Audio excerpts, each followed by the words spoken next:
ఎర్రగొట్టే కారం రంగు రుచి ఆచి కారం పొడి. తెలంగాణపై ఆంధ్రప్రదేశ్ ఉప ముఖ్యమంత్రి పవన్ కళ్యాణ్ చేసినటువంటి వ్యాఖ్యలపై సర్వత్రా విమర్శలు ఎదురవుతా ఉన్నాయి. మనతో పాటు ఈ అంశం పైన మాట్లాడడానికి మాజీ మంత్రి శ్రీనివాస్ గౌడ్ గారు మనతో పాటు ఉన్నారు. వారితో మాట్లాడించే ప్రయత్నిద్దాం. చెప్పండి, పవన్ కళ్యాణ్ గారు చేసినటువంటి వ్యాఖ్యలను ఎలా అర్థం చేసుకోవచ్చంటారు? ఒక బాధ్యత గల వ్యక్తి బాధ్యతాయుతంగా మాట్లాడాలి. ఒక పార్టీ అధ్యక్షుడు కదా, ఒక సినిమా జీవితాలు ఉన్నప్పుడు ఆయన ఏం డైలాగ్ కొట్టి నడుస్తుంది, గబ్బర్ సింగ్లో కొట్టినట్లు ఏం మాట్లాడి నడుస్తుంది. ఒక బాధ్యత గల వ్యక్తి. తెలంగాణలో కూడా ఆయన సినిమాలు చూస్తాం మేమందరం కూడా. చిరంజీవి సినిమా, పవన్ కళ్యాణ్ సినిమా అంటే కూడా మేము ఇష్టంగా చూస్తాం. ఒక సామాన్య వ్యక్తులు, సామాన్య కుటుంబం నుంచి ఆ సినీ ఫీల్డ్లో వాళ్ళు ఆ స్థాయికి రావడం అంటే చాలా గొప్పతనం. కనుక దాన్ని దృష్టిలో పెట్టుకొని మాట్లాడాలి.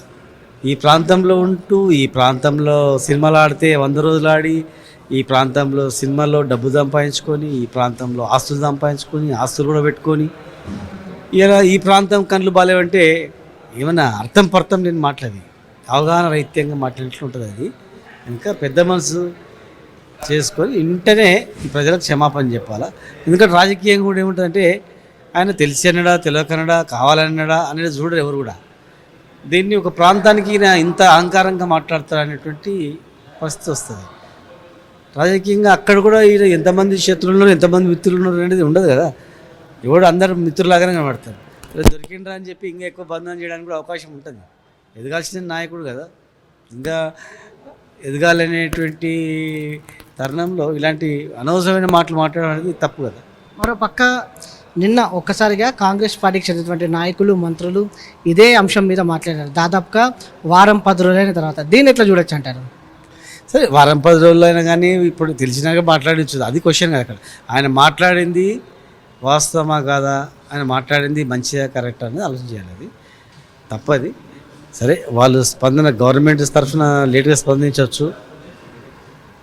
మేము ఒక తెలంగాణ ఉద్యమకారుగా చెప్తున్నా, తెలంగాణ అనేది ఒక ఆత్మగౌరవం. ఇది ఆయన అంటే మేము అభిమానం, కానీ అభిమానం వేరు, ఆత్మగౌరవం వేరు.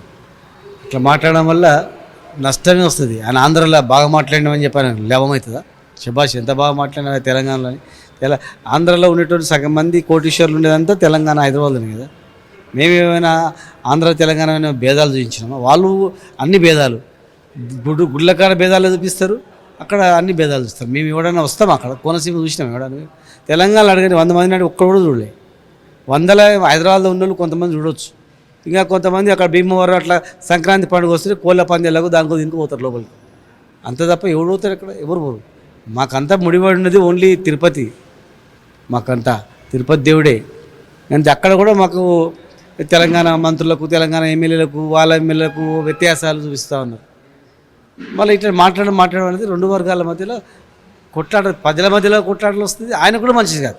అందుకే ఇమ్మీడియట్గా పుల్ స్టాప్ పెడితే మంచిది, ఆయనకి మంచిది. దాంతోపాటుగా చివరిగా సీఎం రేవంత్ రెడ్డి దేవులపైన వ్యాఖ్యలు చేశారని ఆందోళన కార్యక్రమాలు పలు పార్టీలు చేస్తూ ఉన్నాయి. కొంతమంది హిందూ సంఘాలు కూడా ఈ అంశం మీద స్పందించాలి, క్షమాపణ చెప్పాలని కోరుకుంటా ఉన్నారు. దీని గురించి మీరేమంటారు? కరెక్టే. ఇప్పుడు ఒక ముఖ్యమంత్రి స్థాయిలో ఉండి ఇన్ని కోట్లాది, దాదాపు 100 కోట్ల పైగా 120 కోట్ల వరకు దాదాపు ఉంటారు హిందువులు. ఒక మతం పైన, దేవుళ్ళ పైన ఒక ఈజీగా మాట్లాడినట్లు మాట్లాడడం తప్పది. ఒకవేళ ఆయన కాళ్ళల్లో కట్టబెట్టేటోళ్ళు ఎవరైనా ఆ స్టేజ్ మీద నింటాడు, వాళ్ళ మీద కోపంతోనో దాని మన దేవుళ్ళ మీద వచ్చి మాట్లాడాడు కానీ తప్పది.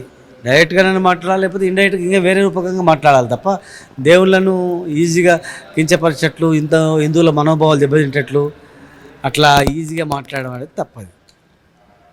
ఇది మొత్తం మీద పవన్ కళ్యాణ్ చేసినటువంటి వ్యాఖ్యలను వెనక్కి తీసుకోవాలనేది కూడా కోరడం జరిగింది. దాంతోపాటుగా సీఎం రేవంత్ రెడ్డి దేవుళ్ళపై చేసినటువంటి వ్యాఖ్యలు కూడా సరైనవి కాదనేది కూడా వారి అభిప్రాయంగా చెప్పడం జరిగింది. వీడియో జర్నలిస్ట్ క్రాంతితో వంశకృష్ణ, జీ న్యూస్, హైదరాబాద్. ఎర్రగొట్టే కారం రంగు రుచి ఆచి కారం పొడి.